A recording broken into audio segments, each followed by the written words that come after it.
তো বন্ধুরা এখন আমরা আছি সাত পাখি। তো এখান থেকে নিচের দিকে একটু দেখাই তোমাদের, পুরো মেঘ আর মেঘ, আর আমার গালের হতে যেন মেঘ ঢুকে যাচ্ছে, মানে বেসম খাচ্ছি। হেলমেটটা যেহেতু হাফ, তো তো তোমরা বলবো যে এই কারণে তোমরা ফুল হেলমেট নিয়ে আসবে, যেহেতু কাঁচটা ফেললে আর গালের মধ্যে তোমাদের এই ধোঁয়া ধোঁয়া ভাবটা ঢুকবে না আর কাশিও হবে না। তো আমার প্রচুর ঠান্ডা লাগছে, মানে এত ঠান্ডা উপরটাতে কি বলবো। তো বন্ধুরা, পাহাড়ে বৃষ্টি শুরু হয়ে গেছে আর আমরা এক জায়গায় এখন দাঁড়িয়ে আছি। তো বৃষ্টিটা থামুক তারপরে যাব, এমনিতে পুরো ভিজে গেছি। ওই যে আমার বউ চুপচাপ দাঁড়িয়ে আছি উঠে, প্রচুর বৃষ্টি হচ্ছে এখানে। তো আমার গাড়িটা আমি পার্ক করে দিয়েছি।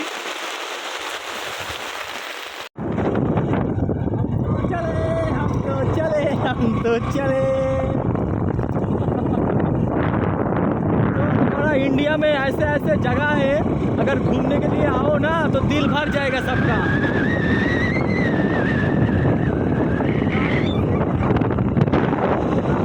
যাওয়ার পথে একটা বৌদ্ধ মনিস্ট্রি আমরা দেখলাম, তো এখানে দাঁড়িয়েছিলাম একটু। তো এখন চললাম আবার লাভা, ঠিক আছে। তো দেখায় একটু এলাকাটা।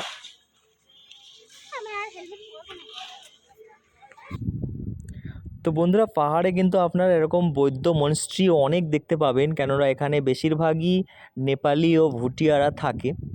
তো যেহেতু ভুটানের মেন হচ্ছে বৌদ্ধ ধর্মাবলম্বী মানুষরা থাকে, তো সে কারণেই এখানেও কিন্তু দেখতে পাচ্ছেন আছে। তো কত সুন্দরভাবে সাজানো আছে দেখুন একবার।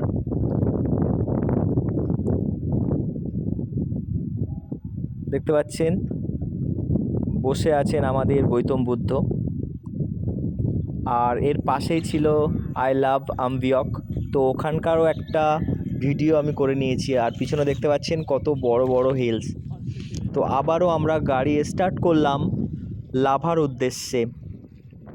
তো বন্ধুরা, যারা আগের ভিডিও আমার লাভা সিরিজ দেখোনি, তো ফার্স্ট পার্ট দেওয়া আছে ডিসক্রিপশানে, আমি লিঙ্ক দিয়ে দেবো, দেখে নেবেন। আর এটা হচ্ছে সেকেন্ড পার্ট। তো আজ আমরা পৌঁছাবো লাভা।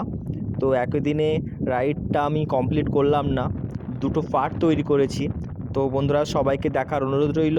আর ভিডিও ভালো লাগলে লাইক কমেন্ট শেয়ার করতে ভুলবেন না। আর নতুন নতুন ভিডিও দেখার জন্য চ্যানেলটি সাবস্ক্রাইব করে রাখবেন। একটু আগেই বৃষ্টি হয়ে গেছে, তো আমরা একটা জায়গায় ছিলাম। তো দেখতে পাচ্ছেন রাস্তাতে কিন্তু এখনও জল আছে, আর নিচে দেখতে পাচ্ছেন কেমন খাদ। তো সাইড দিয়ে ব্যারিকেড করা আছে যাতে কোনো যানবাহন নিচে না পড়ে যায়। তো পাহাড়ি রাস্তা বুঝতেই পাচ্ছেন, গাড়ি সবসময় লিমিটের মধ্যেই চালাতে হয়। আর পাহাড় থেকে নিচে নামার সময় ইঞ্জিন ব্রেকেরও সাহায্য নিতে হয়। তো বন্ধুরা, একবার দেখুন নাজারাটা কত সুন্দর দেখাচ্ছে। এখানে পুরোটা মেঘ করে আছে, ওই জন্য ক্লিয়ারলি দেখাতে পাচ্ছি না আপনাদের। তো জাস্ট খালি চোখে ওয়াও লাগছে। আমার অনেক দিন থেকে ইচ্ছে ছিল পাহাড়ে আসার, কিন্তু আমার বাইকটা 125 সিসি হওয়ার কারণে আমি সাহস পাচ্ছিলাম না। তো বন্ধুরা, ফাইনালি একটা সাহস মনে জুগিয়ে বেরিয়ে পড়েছিলাম লাভার উদ্দেশ্যে। তো গাইজ, আমরা আর মাত্র 10 কিলোমিটারের মধ্যে পৌঁছে যাব লাভা। তো এত সুন্দর সুন্দর রাস্তা দেখছি, আর উপরে প্রচুর ঠান্ডা, প্রচুর ঠান্ডা। তো তোমরা যখন আসবে দেখবে।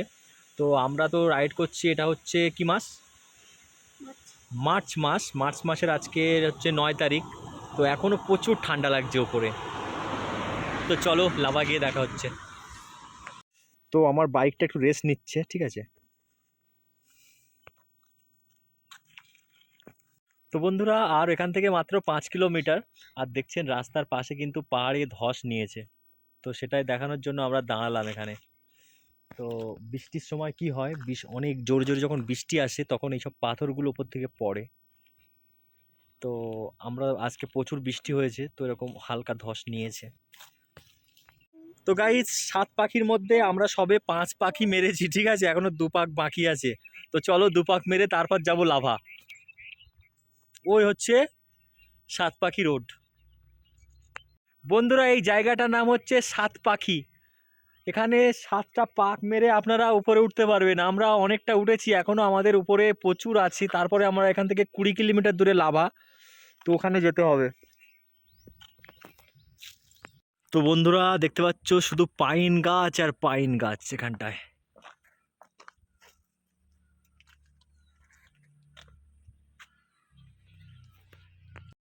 তো বন্ধুরা শুধু পাইন গাছগুলো দেখো একবার, চারিদিকে শুধু পাইন গাছ আর পাইন গাছ।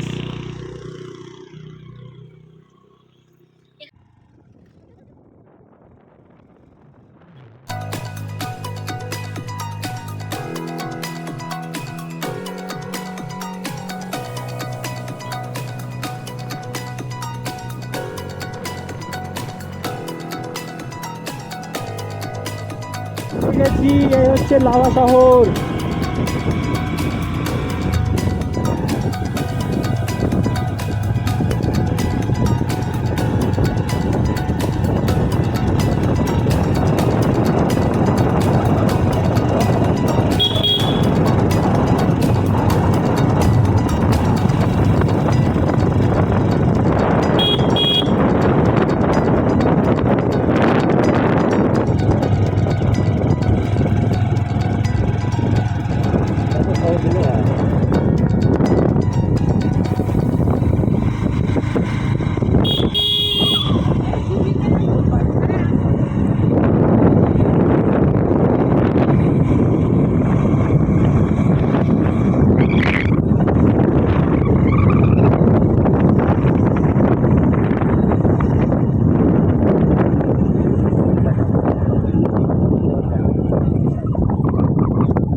তো বন্ধুরা ফাইনালি আমরা পৌঁছে গেছি লাভা।